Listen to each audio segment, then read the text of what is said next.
So are your SEO strategies secretly hurting your Google rankings? I'm Nathan Gotch, and I've helped thousands of businesses get better rankings and more organic traffic. But here's the truth. Even experienced marketers fall victim to common SEO habits that sabotage their results, costing them traffic, time, and money. In this video, I'll reveal 21 harmful SEO habits that might be holding you back, why they're dangerous, and exactly how to fix them so you can climb the rankings faster. So hit the like button to show me you're excited, and let's dive straight into number one, which is poor keyword targeting. So picking the right topics for SEO is one of the most important skills that you can have, because if you pick the wrong topic and you go and try to build a page for it and you don't realize that it's too competitive, you're gonna waste time, money, and resources when you shouldn't have even done it in the first place. So the first thing you wanna do is always run any topic or idea you have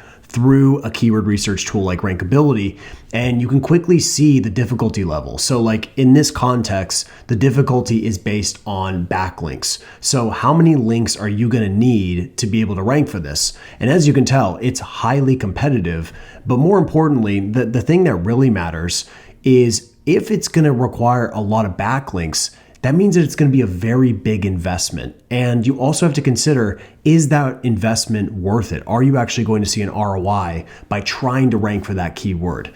And so when we go and look at this keyword in particular, you'll see that the competitors are very, very big. Okay, we have Zapier, we have Backlinko, we have Wix, we have Ahrefs, we have Moz, we have all these really powerful, highly trusted domains. So it's probably not wise to go after this keyword. But what you can do is you can look for a variation that has slightly less competition, but is a little more specific. For example, you could go after SEO tools for agencies. So the same topic, but for a specific ideal client profile, or ICP for short, and that's going to be much easier to attack. And that, in fact, that's exactly what I did specifically for Gotch SEO. I went SEO tools for agencies, and you'll see that I'm doing very, very well, right? Even though there's some, big heavy hitters in here, it's very competitive. It's still much easier than trying to rank for this very, very body-based keyword. So really measure competition, because what you don't want to do is try to rank for keywords you just have no chance of ranking for, because it's just going to be a waste of resources. And anyone that says otherwise is not being considerate of budget or being considerate of where that money's actually going. Because at the end of the day, the goal is not to just get a bunch of traffic to our website. The goal is to get traffic into our website that has a high probability of converting, but more importantly, to try to get an ROI for every dollar that we spend. For every dollar that you put in SEO, you should be trying to get $3, $4, or even $5 out of it. And that's on the low end. You should be really thinking about a 10-to-1 ratio as far as ROI. So, and that brings me to the next very important point, which is once you understand to target keywords that are within your competition range, you need to map your keywords to where they are in the sales cycle or in the customer awareness journey. So what you don't want to do is target a bunch of keywords that are in this unaware phase, because these are all the keywords that are going to be eaten up by the AI overviews. They're very informational in nature, and they don't have a high probability of converting. So the only thing you can do for any keywords that fall in this early stage is you can just offer lead magnets, or you can try to push them deeper into the funnel with more content. But the point at which they're going to be ready to convert is going to take much longer. So what you want to do is flip this and focus all of your attention, your effort right here, and then build your whole strategy around these bottom of the funnel commercial keywords, because these are the keywords that are actually going to make you money. And so this is where the focus should be. And don't get persuaded or seduced by search volume, because search volume is only giving you an indication of the demand around a particular idea, but it doesn't give any other detail as to whether it's actually going to convert. And so the goal is not to drive a lot of traffic. The goal is to drive ROI for every single dollar that you put into your SEO. So you need to be very deliberate with where your time and your attention and your money goes. It's best to focus down here, because you have the greatest probability of actually driving real revenue. And now habit number two is not studying the SERPs. So studying Google SERPs, or search engine results pages, is one of the most important skills you can have for keyword selection, but most importantly, how you can actually estimate the organic CTR that's going to be possible. Okay, so I'm going to show you 3 different examples. This first example is for an e-commerce focused keyword, or a store that sells a physical product. Okay, and you can tell we're dealing with a lot of things here in these SERPs.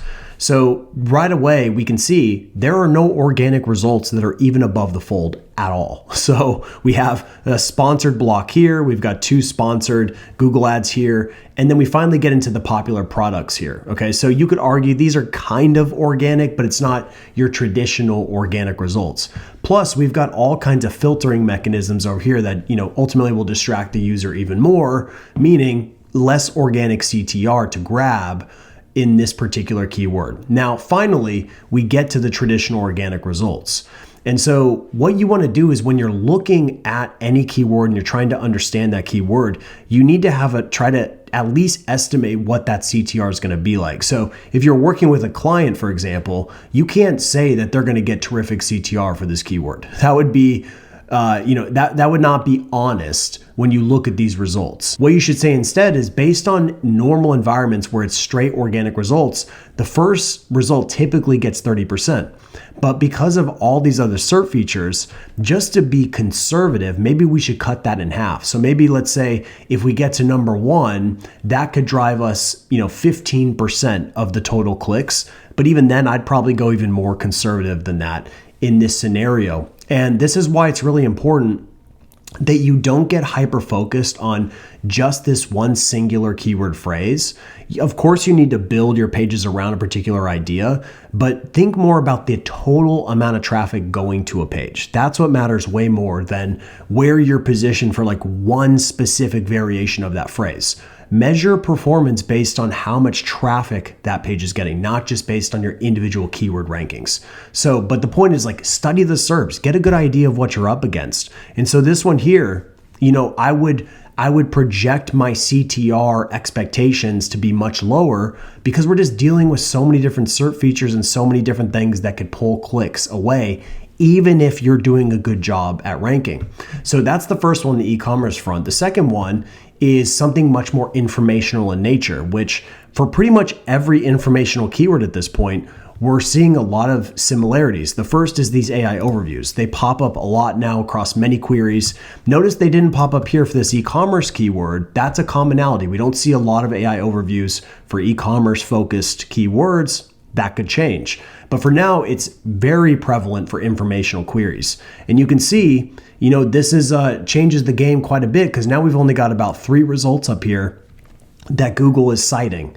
And based on our early evidence of this, studying this for the last many months here, usually these are pulled from the first page, but not always. Okay, so I'd say 50-60% of these are typically pulled from the first page. So if you want any chance of getting visibility in the AI overviews, you have to actually rank well in the traditional search results. So there's no way around that. You have to, it greatly increases your odds of showing up here. Okay. And so what we're looking at though is just, once again, studying the SERPs. What are we up against? What will happen if we rank number 1 when we consider all other variables? So we got the AI overview and we've got a video pack. Okay. So this isn't just about thinking about like projected CTR. It's also thinking about, all right, if we want to drive as much visibility as possible for this keyword, what can we do? And so I'll give you a small example of this. If we look up content optimization tools, I'm actually doing this in real time. So you can watch this progress,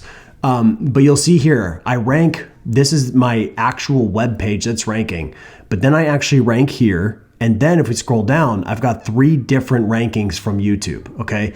This is all by design. I'm intentionally going after these different platforms to try to occupy as much SERP real estate as possible.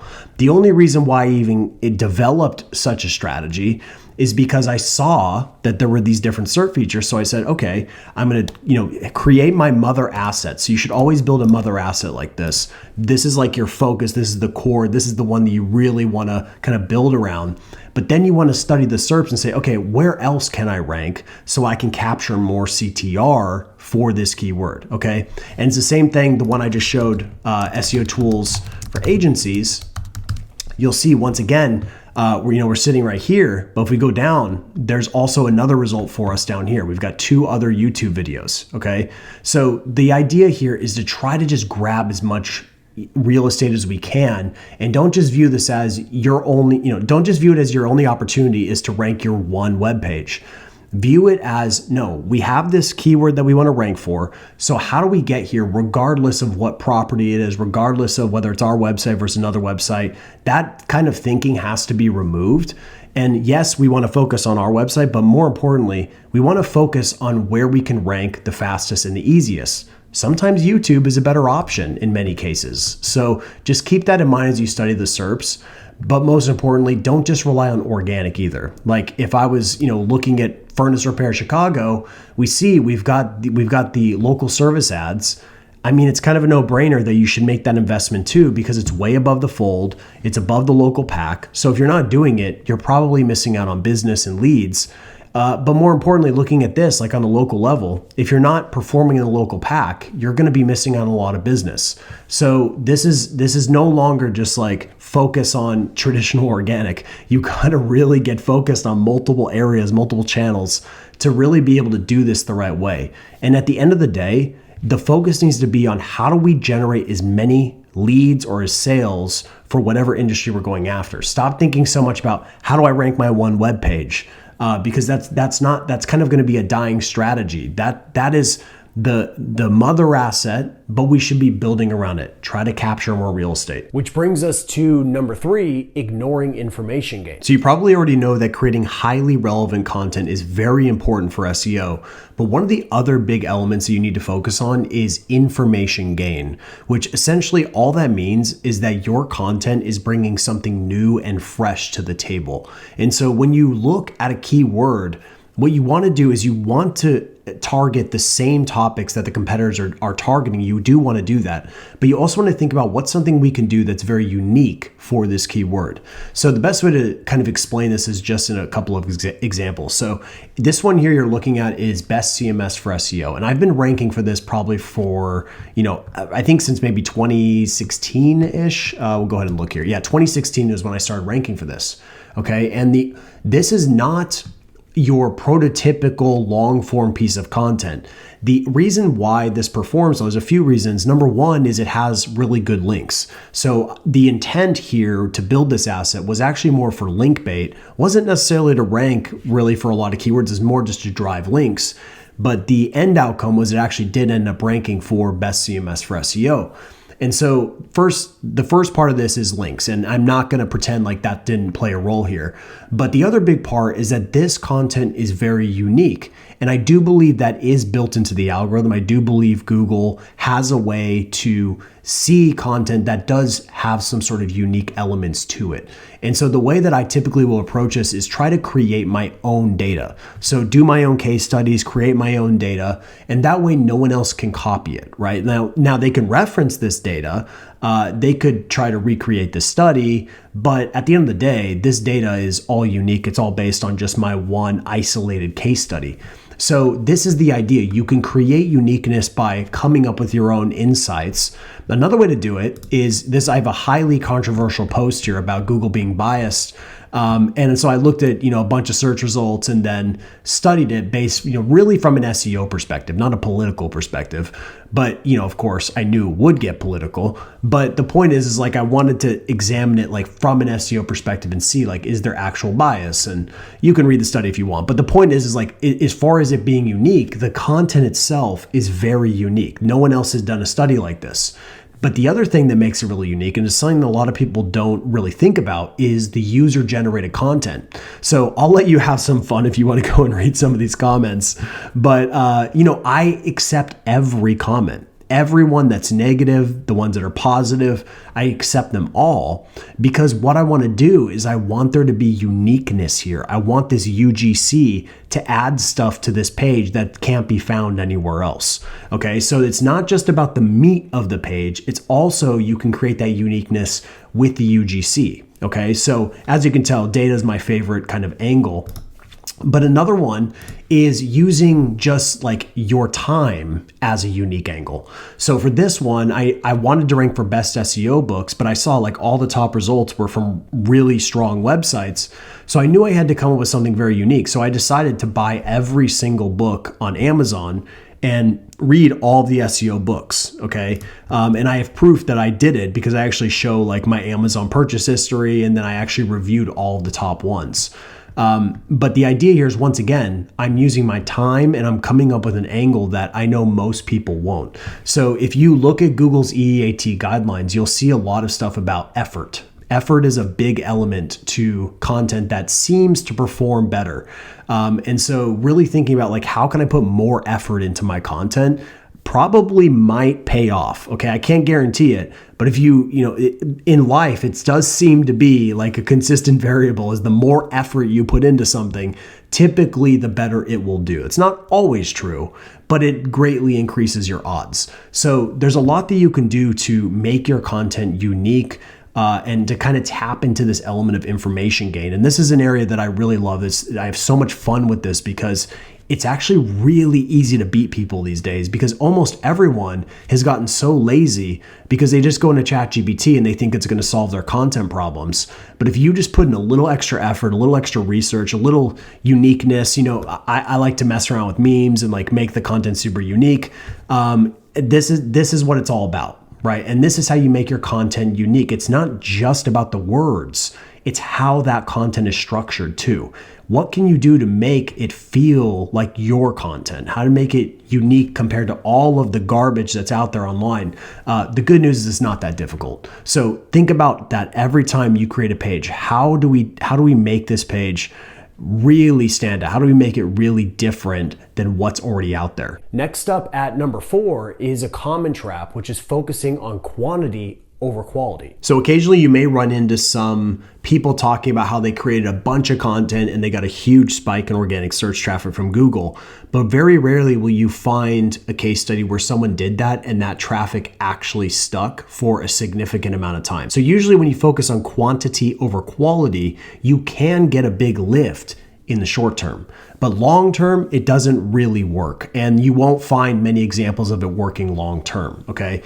And so one thing that I like to do to kind of re-emphasize this point, and you could do this, you can look at really any site, you run a screaming frog crawl like I have here, and you can integrate the Ahrefs API. And what I like to do is I like to look at the ratio of backlinks hitting pages on the website and look at what percentage of pages actually have backlinks. And so when you look at most websites that are usually underperforming from an SEO perspective, one commonality I often find is that like they have tons of pages on their website and many of them do not have backlinks. So like in the context of like this one business, I think it's upwards of 90% or more of their pages don't have a single backlink. So what you're essentially telling Google is that this website is not very popular, okay? And that's not what you want. And so what you would rather have is a much tighter, leaner website that doesn't have a massive amount of pages, but every page, or as many pages as you can, has that backlink support, okay? So just to give you some perspective, like this is a small local business here, and they have 2,600 pages indexed in Google that don't have a single backlink. Okay, so this is an example of quantity over quality. They focused heavily on quantity, but they didn't build the support. They didn't prove to Google that these pages are good. And we know that just creating content is not how you do well in Google. You can't just create content and get results, because if that were the case, everyone using ChatGPT would have terrific results, but that's not the case. The way that we actually deliver results in SEO is you have to have backlink support. And so it's better to create less pages, but support those pages with backlinks instead of creating a lot of pages and only have a few pages with links. Moving on to habit number 5, which is constantly creating new content instead of updating your existing pages. If you already have existing organic search traffic, the best thing that you can do is focus on your existing pages first, really think about, is there an opportunity for us to upgrade and make these pages better? And so what you're looking at here is an example of me executing this in real life for this particular blog post that's SEO for dentists, okay? So this blog post, as you can tell right here, for a very long time, starting in September 2022, did absolutely nothing. It did horrible for a very long time. And the reason it did horrible is because it was just pure AI garbage content. And I did that on purpose because I wanted to see, this is the early stages of AI, that like how little effort can I put into a piece of content to see if it can perform. Now, funny enough, it did not perform well at all. So what I did is like, okay, instead of doing that, I'm going to do the opposite, and I'm going to put a significant amount of effort into this content and see how it performs. So I wanted to go on both edges, both extremes, to see which one would do best. To no surprise, and I've tested this now hundreds of times over the last couple of years, the low effort content always underperforms the high effort content without fail. I have not had a single situation where the low effort content has beat my high effort content. It just doesn't happen. And so what we can do here is you want to focus on these existing URLs and you want to make them better. That is the key. So this was already an existing URL. I didn't change the URL. All I did was upgrade it. I made this page better. I invested a lot of time and effort into it. Most importantly, I made it much more relevant. So this page originally was about a rankability score of 20. And really what the rankability score is just an indication of topic coverage and relevance. So the lower the score is an indication that you're not covering a lot of the topics that the competitors are covering. That's a signal that you're not covering those topics. That's it. And so what you want to do is you want to cover more of these topics, because this is just like the barrier to entry to actually ranking. If you don't talk about the same stuff that the competitors are talking about, you basically have no chance of ranking. So you do need to cover the same topics. But going back to my previous point, you do want to bring some uniqueness to the equation. So what you'll see here is like one thing I tell a lot of our, the rankability members is try to look at your content. And yes, you want to see green. That's all good. That means you've covered the topics, but you also want to see a lot of white space. And this white space is an indication that we're talking about things, more than likely, that no one else is talking about, okay? And so you want to have both of those things. That's the perfect formula, is extreme high-level relevance plus information gain, okay? And if you can combine those two together, along with, increasing the level of effort you put into your content and the level of investment into your content, the better you're inevitably going to perform. So that's the idea, is we really want to focus on these existing assets, rebuild them, make them better, make our site better, and stop just publishing on the content hamster wheel. You want to make your stuff better. You get much more bang for your buck when you do that. And that leads nicely into number 6, which is not building topical authority the right way. So one of my favorite ways to see if we're building enough topic support for a particular page is just to run a site colon search, because what you're going to do is you're going to see all the pages that are indexed around that topic. So let's say I wanted to build topic support for this content optimization tools post. What I do is I run a site colon search and I just go very broad with content, okay? And what that's going to do is going to help us see what are the pages that are directly related to this very, very broad topic. And overall, because we have focused on this, we do have good topic coverage for this. But you can take it even further and look, content optimization, you could do SEO content, whatever you want. You can get more specific, but the point is like run this search so you can get a kind of a broad overview of how well you're covering this topic. And just to give you a little perspective, this particular page here, you can see I've highlighted it, and this page is the pillar for this cluster. Okay, so it's at the center of this cluster. It's the one that matters. And the way that we always do things, we always build from the bottom of the funnel and then work our way up. So what we're doing here is we're building this at the core, the center of this cluster, and then I'm building supporting assets around it. And all of these are within this content optimization tools cluster, or even further out content optimization. And so you can see how this has been clustered out. We've got like specific, different levels of this. And this is the way that you need to be thinking about building topic support. So for example, this This has got 38 supporting assets around this one, core piece of content. So that's the idea. You should be thinking about, how do we build more support around this idea?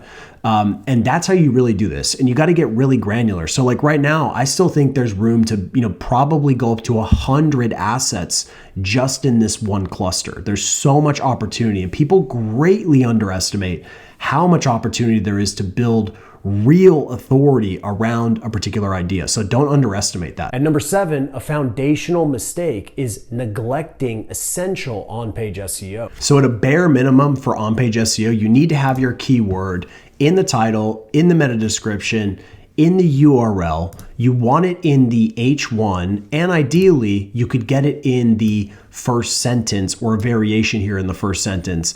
And then if you want to go to the next level, ideally some sort of variant of the core keyword in the first H2. If you just do that, that's probably going to put you ahead of, 50% of the internet who's attempting to do SEO. Just doing that alone will get you ahead of a lot of people. But to go to the next level, after you've got your kind of really the on-page SEO basics down, you need to use a tool like Rankability for NLP optimization. And so NLP really is just the technology that's used to extract what are called entities from all of the competitors. So when you're looking at these keywords here, these are keywords that are pulled from the top ranking competitors for that keyword. And so what this allows you to do is make sure that you have as much topic coverage as the top players, okay? And you have to do that, because the way I like to think about this, if I was, creating a piece of content around SEO, which is obviously the thing that I specialize in, it doesn't make sense for me to not talk about link building and digital marketing and keywords and ranking factors and all the things you would expect when it comes to SEO. And if you're trying to rank for this and you don't talk about those things, well, it's just going to look odd, because it seems like you wouldn't know what you were talking about if you didn't talk about user experience and keyword research and all these things that you would typically talk about when it comes to SEO.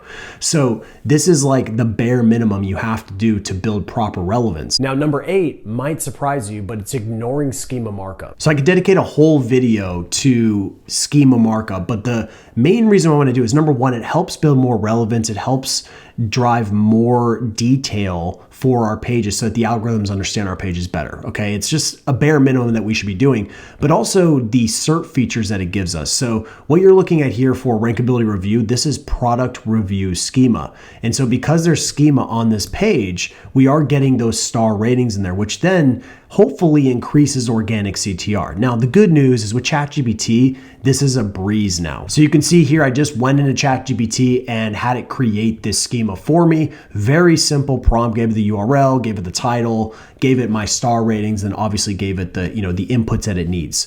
Within a couple of seconds, it built out this nice, really, really good schema. And what we can do is we can just copy this schema, go over to the schema markup validator. We'll go ahead and paste that in. We'll run the test and no warnings whatsoever, and this will do the job. Okay, so you put this in, and then we'll go back to the rankability review page, and you can see if you use this extension here, there's this schema builder markup or schema builder extension, and you can actually verify that it's working well. Okay, so we'll go here, we'll click on the product, and you can see it's all working appropriately. So just use those tools and you can start to implement this across any website. Next at number 9 is a critical mistake many overlook, which is poor internal linking. So the first thing to focus on when it comes to internal linking is just overall coverage. So there's 2 things to focus on. Number 1 is crawl depth. This is how many clicks it takes to get to a page on your website. Ideally, want to get it less than 3 clicks deep, okay? Next one is unique inlinks. This is how many unique pages are internally linking to the page that you're looking at. For me, I typically like to see that this is 5 or above. So anything that's below 5, I'm going to investigate. I'm going to see how can we drive more internal links to this page.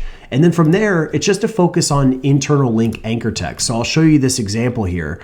We can see that internal link anchor text, we want to diversify it just like we would for external, links and external anchor text. We would diversify. You should diversify your internal link anchor text for the main reason because Google's technology has changed so much and they use NLP to understand pages. So links are actually not the best tool to drive relevance anymore. Google can understand what a page is about pretty well now with NLP. So what you're looking at here is an example of abuse, internal linking abuse, okay? And this is not just, obviously the exact match elements, that's just one. But the other thing you want to think about here is from a user experience perspective. So you see a lot of local businesses do this, and it's a massive mistake, because what you're doing here is you want to rank for Furnace Repair St. Louis, okay? That's a good idea. But then you have to think about if, let's say you did rank and someone who lives in St. Louis, let's say downtown St. Louis specifically, they come in here, they're looking for help in the St. Louis city area. And then they see all this stuff here for all these different cities and these surrounding cities. This has no use to them whatsoever. And so when you have this stuff here, you're adding a bunch of things that are not relevant to the user, which then is going to confuse them. It's going to cause user experience issues. And it just doesn't make a whole lot of sense at all. So don't use internal linking in this manner, because this isn't actually creating anything that's going to be useful even for results. But most importantly, it's not going to help you drive conversions, which is the whole reason for even creating a page in the first place. At number 10, thinking your website's design doesn't impact SEO is another costly error. Design is one of the most underestimated elements of SEO, and what you want to happen is any page that's commercial in nature, really any page in general, but let's just focus on commercial pages, we want to have goal completions. So if someone lands on this page, we want them to actually call a phone number. We want them to actually submit a lead form. We want them to visit a second page. We want them to dive deep into what we do. This all stuff that's good. But if the site's design is not built for conversions, you're not going to get those positive signals that we need to have. So, the phone number is not clickable right here. There's not a form. The phone number is not clickable in the header. There's some obviously contrast and color related issues. But if we look at a page like this or a website like this, you can see it's built to convert. It's got everything going for it. It's got multiple calls to action. It's really clean. It's just doing the job that it needs to do, because they are focused on conversions, and the design allows that to become much more likely. So do not underestimate the importance of design, because at the end of the day, we're not just doing this to get traffic, we're doing this to actually get leads and traffic and customers and sales. So we're looking to drive revenue for this. So you should invest a significant amount of time into your design. You should really care about it, but you should approach it from the perspective of conversions, not from the perspective of making it look pretty. And now let's shift to backlinks with number 11, building backlinks to the wrong pages. So if you want better link building results, you need to understand this concept. And so if you want more links, what I recommend doing is focusing on creating content assets, or what I call linkable assets. These are assets engineered to attract backlinks. So those could be free tools or free software. That could be data-driven pieces of content. It could be ego bait. There's a variety of mechanisms and different frameworks you can use. And I have a ton of them inside of Gotcha SEO Academy. But you can also just use ChatGPT to help you brainstorm these linkable assets.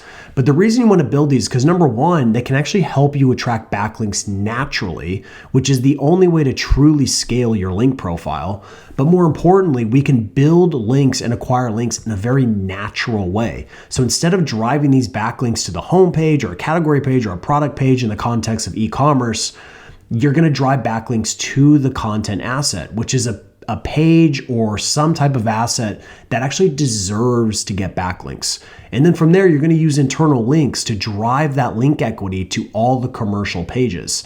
And the idea is a rising tide lifts all ships. So this link equity will flow and these pages will rise. I've done this more times than I can count, and it really does work.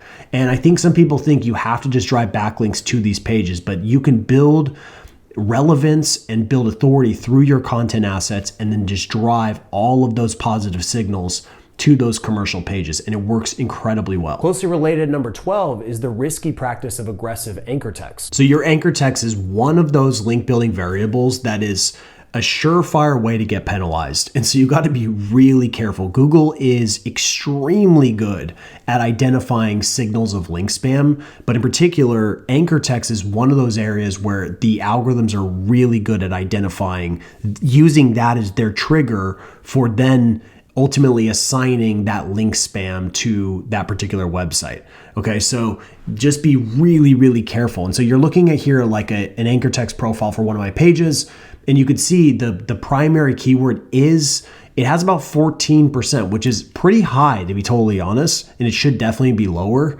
But you have to also look at the total amount of unique anchor text going to this page, and there's a lot of variation, there's a lot of uniqueness. So it's not just one exact match anchor that's constantly slamming this page.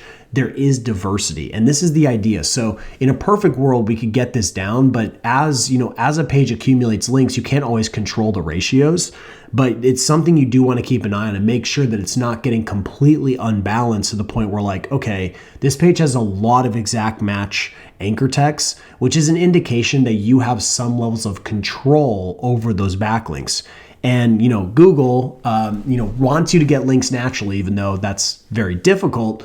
And natural links don't typically follow a particular pattern. So just keep that in mind. If you're buying links or whatever you're doing, like if you have a certain pattern that you follow, you get a certain amount of links every month, you use a certain type of anchor text all the time, you use certain types of websites all the time, you start to leave a footprint. And so be very, very careful on that front. Now, number 13 is another backlink killer, which is relying on low quality backlinks. So here's an example of a link opportunity on the surface that doesn't look too horrible, but when you start to investigate it further, you can see that this is nothing more than a website that's built just for link building. In other words, it's a link farm, okay? And so looking at this, we can see, yeah, we've got a link out here. Doesn't look bad, it's an internal link, so doesn't cause any issues right there. But as we start to scroll, we start to see the reality. And the way I think about this is like if me, just one little person with one little mind, can easily find signals of link buying and link injection, then I have no doubt that the PhDs and absolute geniuses that work at Google could certainly figure it out as well. And so just looking at these different links that are dropped in here, you can see it's just very obvious that they were purchased, okay? You look at how the way they're placed, you look at how unnatural it looks, it's just very, very clear, okay? So this is one type of link that you'll often see that I would classify as low quality, okay? Another type is the nastiest of all. This is like a profile link. I'm not gonna scroll because there's just a lot of crazy stuff here and I potentially might get a virus for being on here. But the point is, like, this is another example of just a terrible link. Like, don't get links like this. You will regret it. And the thing is, when it comes to links, the thing that I don't think a lot of people fully grasp is you don't need to get a lot of links. You just need to get really good links. And it's much better to get one really good link than it is to get 100 or thousands of garbage. It really is. It is. The ratios are really off balance in that way. Like if you're going to make investments in links, just only get the best. Be really, really deliberate about what hits your site. Be really, really careful, because when you build nasty backlinks to your website, it's really hard to reverse that. Every other thing that you do in SEO can pretty much be reversed. It can be tested. You can figure out things, and it's not a life or death decision. But when it comes to links, it's something, once you get those spammy links, it's hard to reverse it. So, and just to give you an example, I got a link from Ahrefs here to one of my case studies, and you can see how much more natural the links are in here. And more importantly, they're linking to a lot of other entities, relevant entities in this industry. Okay, so they're linking out to other SEO websites, other SEO blogs. There's a lot of relevance in their outbound link profile. They're not linking out to some payday loans website. Okay, so that's another big element of this, is like normal websites that are not letting people buy links, they don't do stuff like that. You don't see those patterns. So that's why it's so obvious for Google to be able to identify it, because a normal website just doesn't have that type of linking practice. So with that in mind, there's so many ways to get high quality backlinks, but one of the things you can do is you can outsource this work. And so one of the websites and one of the businesses I recommend is digital.pr. And what they do is they will use digital PR to get you really high quality backlinks, and they will focus more on getting you a lot of homepage based backlinks. And that's not a bad thing. It should be part of your overall link building strategies to get homepage links, which then you can drive that link equity and authority to some of those internal pages or more of your commercial pages. So they do a really, really good job. And as I mentioned before, getting high quality backlinks is all that you should be thinking about. Don't think about anything like the thing is, I hear some people talk about link diversity. Like, you don't need link diversity when you have high quality backlinks. That's not necessary, because you're just getting the best of the best. So link diversity, it doesn't matter. The only time you need link diversity is when you're doing much more gray hat stuff. So anyway, if you want the best links, I highly recommend using them. Just go to digital.pr to learn more. At number 14, a habit keeping you blind to results is not using user tracking software. So although I install user tracking software to definitely improve SEO, the real reason I do it is because I want to understand what users are doing on every single page on my website. I want to know what they like, what they don't like, but most importantly, I want to get evidence. So if I have evidence of something, I can make some hypotheses and I can actually run real tests. And so just to give you a small example, this is a page, and then funny enough, this is a tool that I built with ChatGPT when it first came out, and it's still, to this day, users seem to like it a lot. It gets a ton of engagement. It's been ranking since, you can go back and look at my channel, my older videos around that time when ChatGPT came out. I showed people that this thing is actually ranking back then. It's still ranking now. And the reason is because it fulfills the intent of the keyword perfectly. If someone is searching for a script timer, what do they want? They want a freaking script timer. They want a tool to use. They don't want a dissertation about a script timer. And so in this case, the reason why I'm bringing this up is because now that I have so much data for this particular page, and I see that users are engaging with it the way that they are, I can ultimately think about, do I need the content that's below the fold? Okay, so there's a bunch of content below the fold here. And what I did though is, because of this data, I removed all that content. And so I don't have the full data now to prove the effectiveness of that. But my hypothesis is quite simple. Because this is fulfilling the intent, because users are engaging with it, I believe that content below the fold will make no difference from an SEO perspective. So I think having it versus not having it will make no difference at all. And so what I did is I just got rid of it, because when I look at this and I look at the movement data, you can see that almost all the movement data, probably 99.9% of the movement data, is all in this region on this page, okay? But when we go down, there's virtually nothing at all. And in fact, we can actually go back and look prior to that date, and we'll see what it used to look like. And you'll see that when we look at this movement data, it does not exist below the fold, like barely anything. So look at this content here.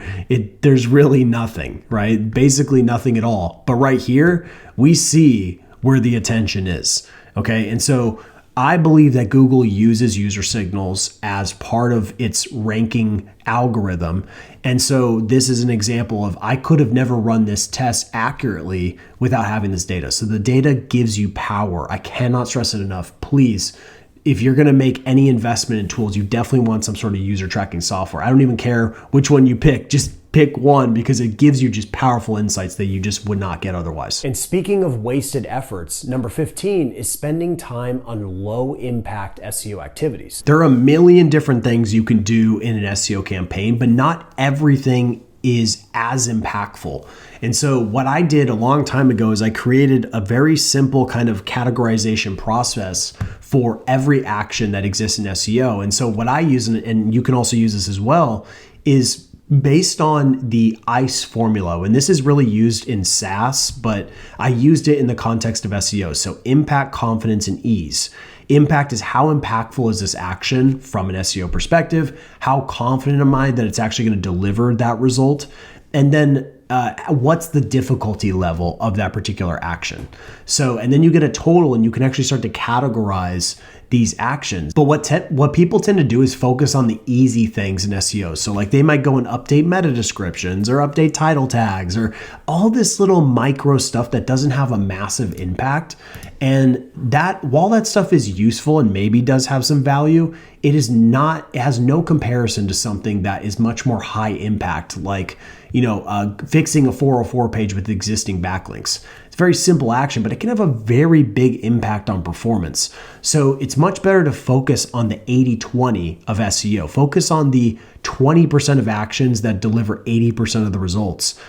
Don't get wrapped up in the little micro stuff and the little tiny actions, or even the low value actions that are really just taking your time and are really what I would consider time wasters in many cases. There's only a few big actions in SEO that make a massive difference. And so once you understand those actions, I have it here for you. You can just copy this.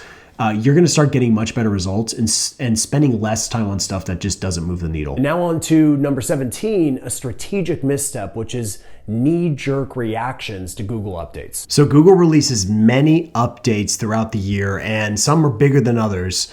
But one of the things you don't want to do is, when there's an update, immediately go to your website if you've been affected and just start changing a bunch of stuff. I've been doing SEO since 2011, so I've seen a lot of different cycles, many different algorithm updates, and I can tell you the patterns are very predictable when it comes to people getting their site hit. So I've had many sites hit myself, so I know what it's like, but I can tell you when most people get their website hit, they immediately go and just start changing a bunch of things. So that is not the right thing to do. The first thing you want to do when there's an update, and let's say you were negatively affected, the best thing to do is just do nothing. Just let the dust settle, let the update finish, and just see where things land. Then once that's over, then it's time to do a proper audit. So you want to do a proper audit. You want to start to analyze and see what's going on and ultimately determine if there's opportunities to improve your performance.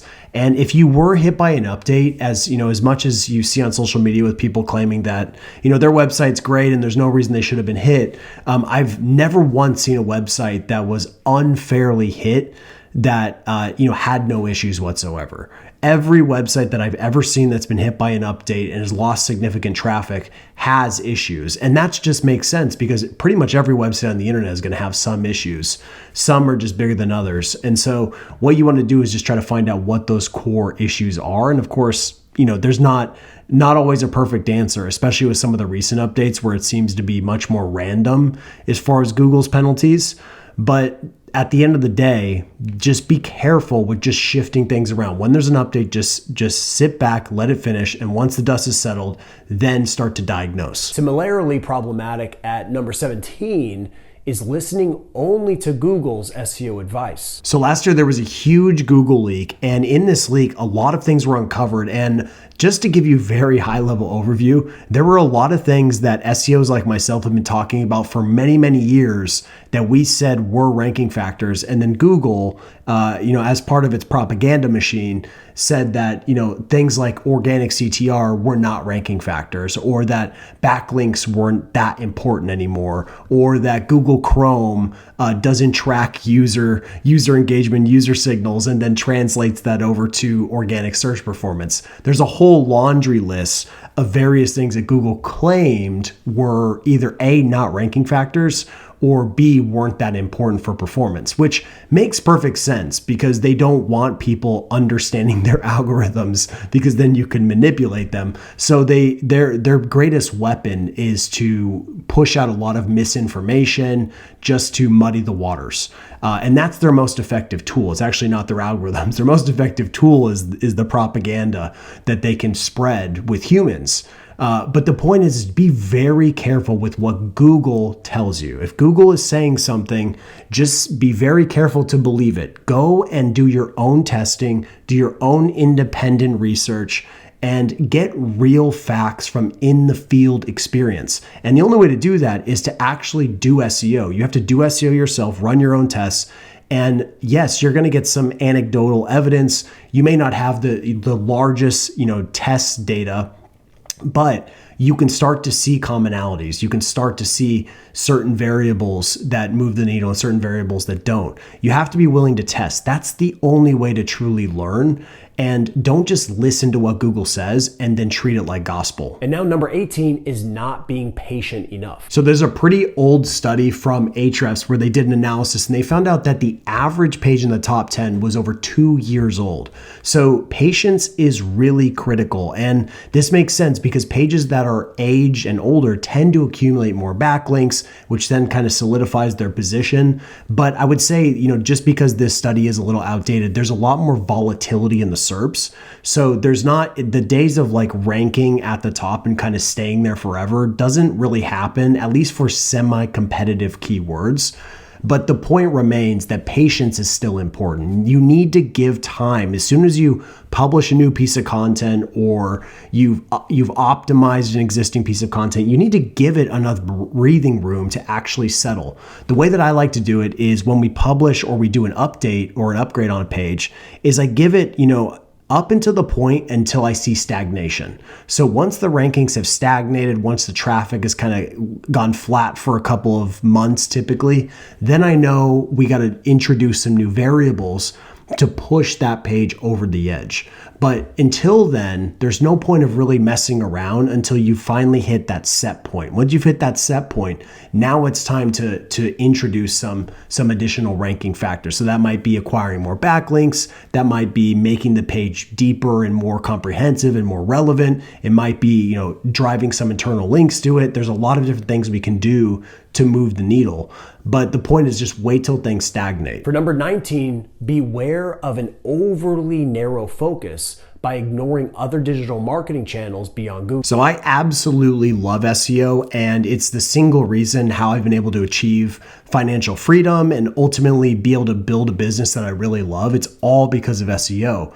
But I'll tell you this, you have to know more than just SEO. You have to, when you're building a business, you have to think about many other facets of digital marketing. And so what you're looking at here is a much more comprehensive approach to digital marketing. So what you're looking at is what I've talked about before, which is the 5 stages of customer awareness. And this is just an example for rankability, but you can see I've placed each of these keywords into their appropriate categories. Okay, so you're most aware, product aware, solution aware, problem aware, and unaware. And you can see that at different stages, we are going to be promoting different things. So at the unaware phase, I'm not going to go straight from this phase up to a rankability free trial. Instead, what I'm going to go to is some sort of lead magnet so I can get someone on an email list, which then allows me to do email marketing and then of course drive them to rankability. Okay.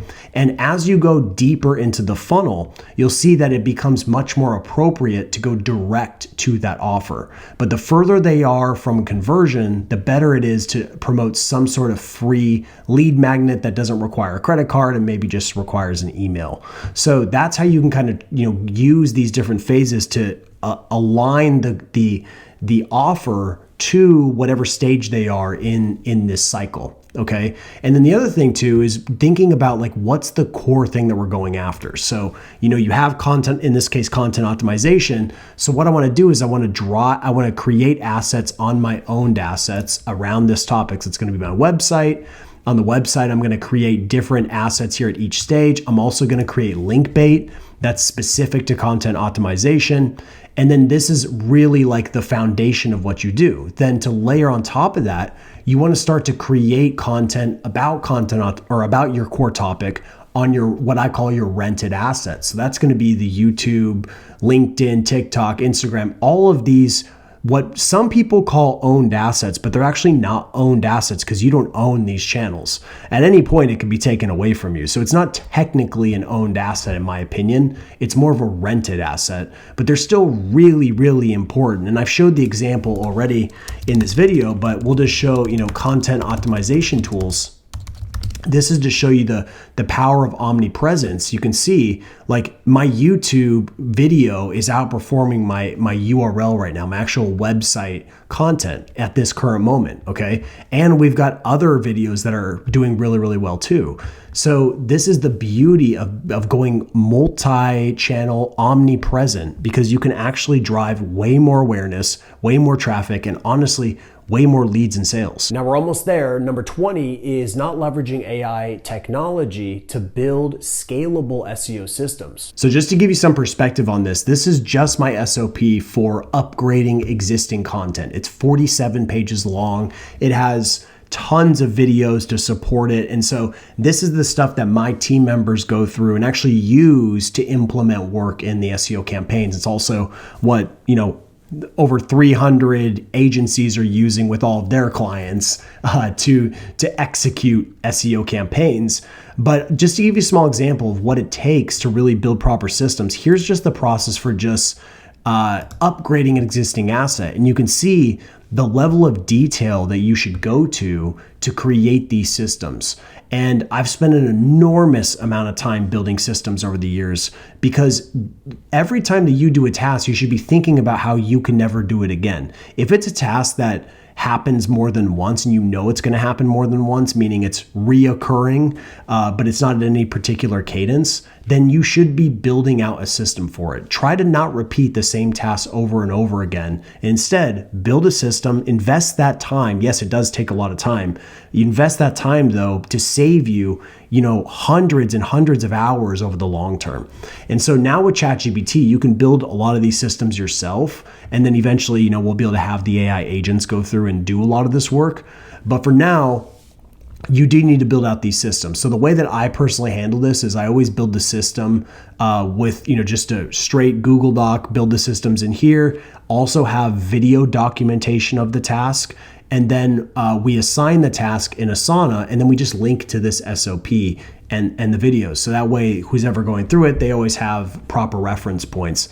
And so this is what it takes to build systems. And I highly recommend systemizing everything that you're doing in SEO, but also everything you're doing in your digital marketing campaign. And finally, at number 21, a common roadblock, which is trying to do everything yourself. So I've showed you throughout this video how to use tools, how to use AI, how to use systems to get better and more consistent SEO results at scale. But the next level of this is to build a proper team. So right now, you need humans to really do a lot of this heavy lifting. But in the future, this is what I believe an SEO team is likely going to look like. It's going to be, you're going to have a human, at the head of this who's responsible for strategy, quality assurance, process development, and managing these various agents. And these are all going to be various AI agents that are specific to this one task. You'll probably have some general agents that can basically do everything, but the way you'd really want to do is very similar to how you'd work with a team member, which is have them be really good at one thing. So like have an agent that just does keyword research and is an absolute killer at that, okay? And all of these other departments. And then to layer it, you're going to have the systems just like I showed you before with the SOPs. You're going to use large language models as well. So that's going to be ChatGPT. That might be via APIs, as I mentioned here, but you're going to be using large language models to do a lot of this. And then you're going to be using the various types of tools like Rankability or any other tools to execute that like very specific SEO work. So this is what the future looks like. And so I highly recommend start playing around with these agents, because there's a high probability that this is going to be the future of a lot of execution. It's very far out, by the way. We've got a lot of time. I've showed some previous videos about the AI agents and how it's going to be very disruptive, but it's still very early. But the time to start learning how to use them is right now. And I can tell you there's no secret here. You just need to build out your system, build out your processes that are within that system. And then within those processes, you have SOPs, okay? And as long as you have that built out, you're building that the right way, you can just feed that into these agents and they're gonna be able to execute work at a very high level. So that's all for today. If you enjoyed this video, please hit the like button and subscribe for more SEO tips. And if you're ready to take your SEO skills to the next level using my proven system for getting predictable rankings, I'd love to invite you to apply for Gotcha SEO Academy. Spots are limited, so click the link in the description, submit your application, and let's scale your SEO results together.